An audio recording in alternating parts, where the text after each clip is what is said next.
కొంతమంది ఎమ్మెల్యేలు కొన్ని సజెషన్స్ ఇచ్చారు. ఇప్పుడే విశాఖపట్నం విష్ణు వరరాజు గారు కూడా చెప్పారు, ఈఎస్ఐ మెడికల్ కాలేజ్ డెఫినెట్గా సైట్ ఇస్తాం.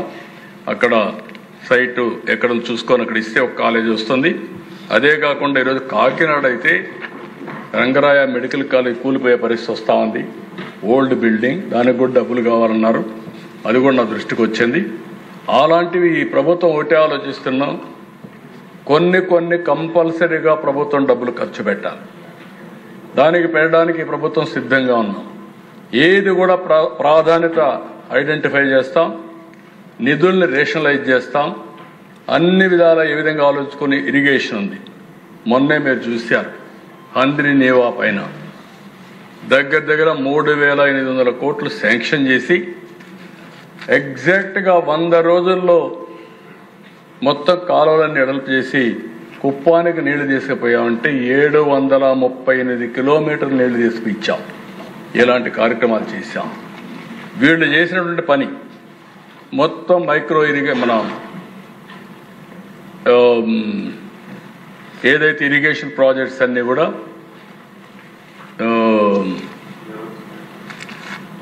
ఇరిగేషన్ ఇవి ఉన్నాయి కదా, మనం లిఫ్ట్ ఇరిగేషన్ ప్రాజెక్ట్స్ అన్నీ సిక్ చేసి పెట్టారు. నేను రావడం, రిపేర్ చేయడం, ఒక 5 ఏళ్ళు మనం ఉంటే వైకుంఠపాళెం బారికి మళ్ళీ దాన్ని విధ్వంసం చేయడం, మళ్ళీ ఈరోజు ఆ లిఫ్ట్ ఇరిగేషన్ మొత్తం పూర్తి చేయాలంటే 750 కోట్లు కావాలి అధ్యక్ష. 750 రిపేర్ చేయాలంటే 7,50,000 ఎకరాలకు నీళ్ళు ఇవ్వచ్చు ఇమ్మీడియట్గా. ఇలాంటి చాలా వరకు ఒకటి కాదు అధ్యక్ష, కడాన అదే కాదు, కడాన గుండ్లకమ్మ గేట్ కూడా లేకపోతే ఆ గేట్ కూడా మనం వచ్చి పెట్టుకున్నాం. ఒకటి కాదు, అన్నమయ్య అదే మరి కొట్టుకోకపోతే ఇంతవరకు పట్టించుకోలేదు, దాన్ని కూడా ఇప్పుడు కట్టాలి. ఇలాంటి అనేక సమస్యలు ఉన్నాయి అధ్యక్ష. మళ్ళీ సభ ద్వారా రాష్ట్ర ప్రజలందరికీ విజ్ఞప్తి చేస్తున్నా, ఈ విధానం మీరు చూశారు. ప్రతి ఒక్క పేదవాడి ఆరోగ్యం కాపాడడం కోసం ఈ ప్రభుత్వం అన్ని విధాలా సహకరిస్తాం, ప్రయత్నం చేస్తాం. ఇంకొక పక్క పేద విద్యార్థులు చదువుకోవడానికి ఎలాంటి కొరత లేకుండా వాళ్ళకంటే మెరుగైన విధానం పీపీపీ వల్ల వస్తాయి, ఎక్కువ సీట్లు వస్తాయి. దీంట్లో ఏమాత్రం రాజీ పడవని చెప్పి మరొకసారి తెలియజేసుకుంటూ, దీన్ని అందరూ కూడా అర్థం చేసుకొని మీరు కూడా ఫాలో కావాల్సిందిగా మిమ్మల్ని అందరినీ కోరుకుంటూ చేస్తారని చెప్పాలి.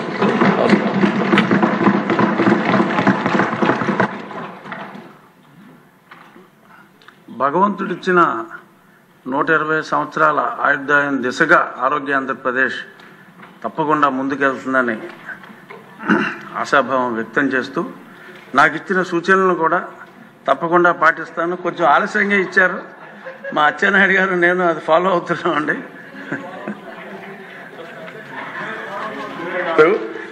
నాకు ఒకటి జ్ఞాపకం ఉంది, చిత్తూరు ఎమ్మెల్యే కూడా ఉన్నారు. ఓకే, మీరు చాలామంది మీరు ఫిజికల్గా కనపడుస్తున్నారు, కొంతమంది ఫిజికల్గా కనపడడం లేదు, లోపల ఉన్నాయి. అంటే ప్రాబ్లమ్స్, హెల్త్ ప్రాబ్లమ్స్. నేను ఒకప్పుడు చెప్పేవాడిని, పోలీసులు చూసి చాలా 95లో చాలా గట్టిగా చెప్పేవాడిని, ఎవరికన్నా పొట్టుంటే ఇమ్మీడియట్గా పోయి ఎవ్రీడే ఎక్సర్సైజ్ చేయాలి, నువ్వు నాకు ఇంకొకసారి కనపడిస్తే మాత్రం నేను వదిలిపెట్టనని చెప్పేవాడిని. డాక్టర్లు చెప్పేవాడిని, మీరు నాకు ట్రీట్మెంట్ ఇవ్వడం కాదు, డాక్టర్గా నువ్వే నీ ఆరోగ్యాన్ని బాగు చేసుకోమని. చాలామంది డాక్టర్ల దిశ మనకు మెడిసిన్స్ ఇస్తున్నారు. శ్రీనివాస్ ఎక్సెప్షన్, ఎంబీబీఎస్ చేశాడు, ఆరోగ్యంగా ఉన్నాడు ఈ వయసులో కూడా. కంగ్రాట్స్. చాలామంది డాక్టర్లంతా పేషెంట్లే. అంటే మనం చెప్పే మనకుండే నాలెడ్జ్ని వేరే వాళ్ళ కోసం చెప్తున్నాం తప్ప మనం ప్రాక్టీస్ చేయడం. నేను అందుకే మీ అందరికీ చెప్తున్నా, మీరు ఎమ్మెల్యేలు ముందు ప్రాక్టీస్ చేయండి. మీరు ఒకటే మీరు చేయాల్సింది, మళ్ళీ చెప్తున్నా,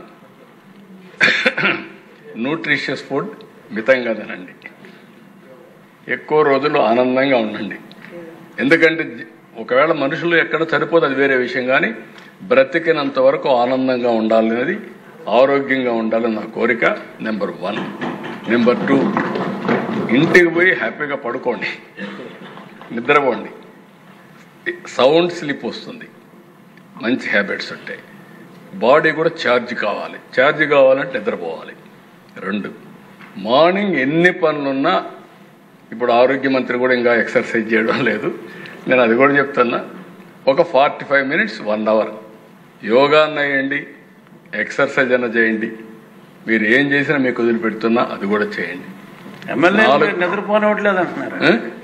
ఎమ్మెల్యేలు మీరు ఎవరిని బాధ పెట్టడం లేదు, మిమ్మల్ని కూడా బాధ పెట్టడం లేదు. మీరు పాత రోజులు వదిలిపెట్టండి. Don't work hard, work smart. మళ్ళీ చెప్తానా, ఇప్పుడు కూడా చెప్తున్నా, ముందు మారుగా మీరు హార్డ్ వర్క్ ఎవ్వరు చేయక్కర్లేదు. ఇప్పుడు అన్ని సెల్ ఫోన్లు వచ్చాయి, వాట్సాప్లు వచ్చాయి, ఏం జరిగింది తెలుస్తా ఉంది, వర్చువల్ వచ్చేసాయి, ఇన్ఫర్మేషన్ సీమ్లెస్ వస్తూ ఉంది. కట్ చేయాలి. 3వది 4వది చేసే పని పాజిటివ్గా చేయండి.